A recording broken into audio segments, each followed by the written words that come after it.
billion people may soon lose their jobs.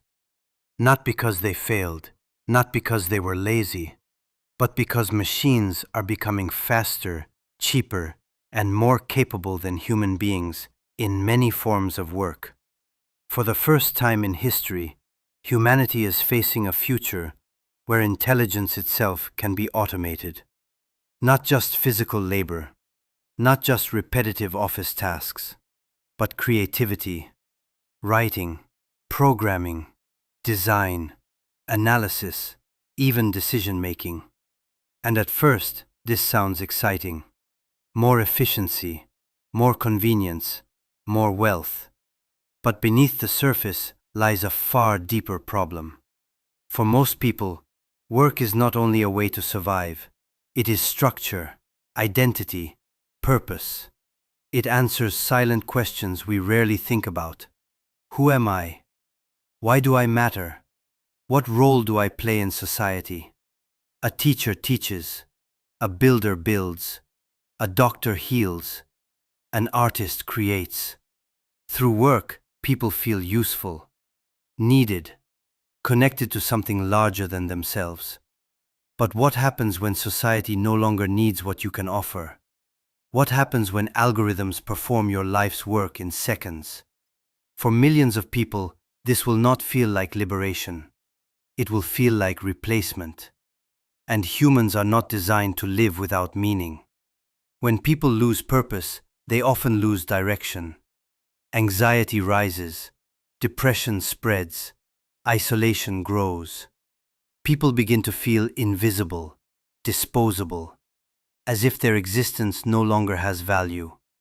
This is the hidden danger of the AI revolution. The economic crisis may eventually be solved. Governments may introduce universal income. Technology may continue advancing. But money alone cannot replace meaning. A society where people are entertained but purposeless, comfortable but spiritually empty, may become one of the greatest existential crises in human history. Because the true threat of AI is not merely that machines will become more intelligent. It is that humans may forget why they exist at all. I believe that every generation faces its own challenges. Some generations endure wars. Others experience economic collapse, political unrest, or rapid technological change. And now, our generation may be entering one of the greatest transformations in human history, the age of artificial intelligence. These questions are not new, and sometimes, when facing the future, the best thing we can do is look deeply into the past. Because history is more than a record of events, it is a record of human wisdom, of civilizations that rose, struggled, adapted, and survived. That is why I often find myself returning to one of the greatest civilizations in history, the Roman Empire. Not because it was perfect, far from it, but because within its chaos emerged some of the greatest minds humanity has ever known. Men who lived through instability, violence, political corruption, plague, suffering, and constant uncertainty, yet still searched for clarity, purpose, and inner peace. These were the Stoic philosophers. The Roman Stoics lived in a world filled with uncertainty, wars, plagues, political collapse, exile, death. Entire futures could disappear overnight. Power changed hands constantly. Life was fragile, and very little was truly secure. In many ways, their world was not so different from ours. Today, we face different dangers. Not invading armies, but technological disruption. Not the collapse of empires, but the transformation of human identity itself. And yet the emotional experience is strangely similar. People feel anxious about the future. They fear becoming irrelevant. They fear losing stability, purpose, and control over their lives. The Stoics understood these emotions deeply, because they knew that suffering often begins when we build our identity on things that can be taken away. And perhaps that is why their philosophy feels so powerful today. Because while the world around us changes faster than ever before, the Stoics remind us that true stability must come from within. The Stoics lived in a world filled with uncertainty. Wars, plagues, political collapse, exile, death. They understood something many people today are only beginning to realize. The world can change suddenly, and much of what we depend on can disappear. But instead of searching for security in external things, the Stoics searched for stability within themselves. And this is why their philosophy matters now more than ever. Because AI may change the economy, it may reshape society, it may even replace entire professions.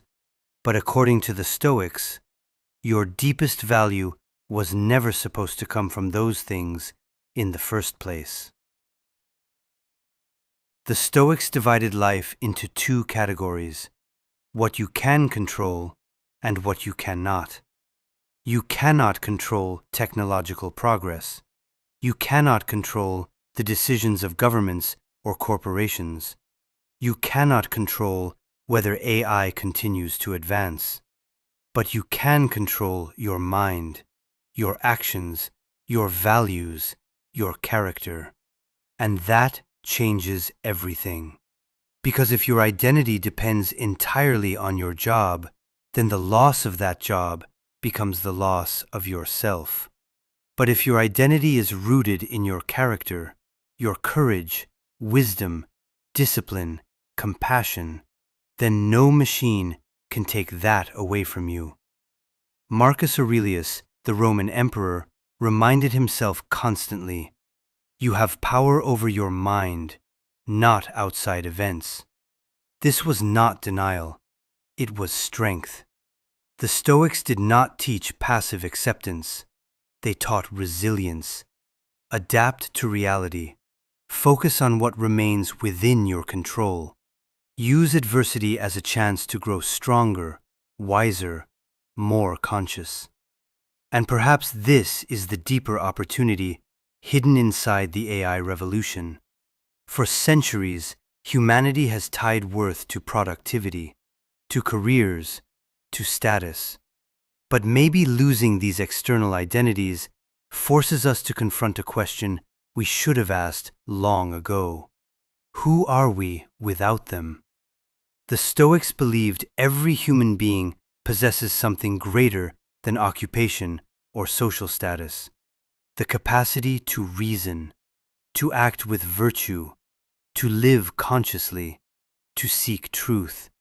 And perhaps meaning was never supposed to come from being economically useful alone. Perhaps meaning comes from how we live, how we think, how we treat others, how we face suffering, how we choose to exist in a world we cannot fully control. And according to the Stoics, that inner struggle was the true work all along.